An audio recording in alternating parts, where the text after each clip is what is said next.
আসসালামু আলাইকুম রহমতুল্লাহ। সুপ্রিয় শিক্ষার্থী, তোমাদের জন্য একটি গুরুত্বপূর্ণ অঙ্ক আমি বোর্ডে লিখে রেখেছি। দেখো যে A square minus four A plus one equal to zero হলে A minus one divided A whole square এর মান কত। তোমরা ইচ্ছা করলে এখান থেকে অঙ্কটা স্টার্ট করতে পারো। তাহলে আমরা লিখতে পারি যে দেওয়া আছে, হ্যাঁ দেওয়া আছে দেওয়া আছে A square minus four A plus one equal to zero.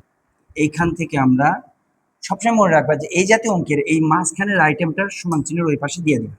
তাহলে এ স্কোয়ার প্লাস ওয়ান থাকলো আর ফোর এ ওই পাশে চলে গেল। ওকে, এবার কি করবো? এবার এ দিয়ে ডিভাইড করবো। তাহলে A square divide A, one divide A equal to four A divide A. দেখো আমরা যদি এ দ্বারা ভাগ করার পর যে রেজাল্টটা পাই, তাহলে এখানে এ পাবো আর এখানে ওয়ান ডিভাইডেড এ পাবো, এখানে ফোর পাবো। এখন তুমি ইচ্ছা করলে এখান থেকেই অঙ্কটা শেষ করতে পারো। তাহলে এখানে কি করবো? উভয় পক্ষে বর্গ করবো। এ plus one divided A whole square, চারের উপর স্কোয়ার। তোমরা জানো যে এ প্লাস বি হোল স্কোয়ার, আমরা যদি অনুসিদ্ধান্তের সূত্রটা প্রয়োগ করি, তাহলে এ প্লাস বি হোল স্কোয়ারের অনুসিদ্ধান্তের সূত্র হলো A minus B whole square plus four A B, চার চারে 16।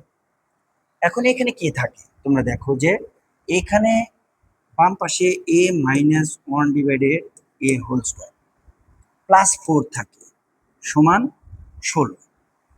এখন আমরা কি করব? A divided one divided A whole square equal to 16 divided 4, 16 minus 4।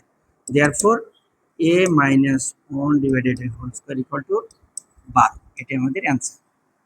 দেখো এরকম অঙ্ক তোমাদের জন্য সংক্ষিপ্ত প্রশ্নের জন্য খুবই গুরুত্বপূর্ণ। সো তোমরা খুব মনোযোগ দিয়ে অঙ্কগুলো করবা। এই টাইপের আরো অঙ্ক পেতে অবশ্যই আমার ভিডিওটি শেয়ার করো আর আমার ফেসবুক পেজটি ফলো করো। ধন্যবাদ সবাইকে।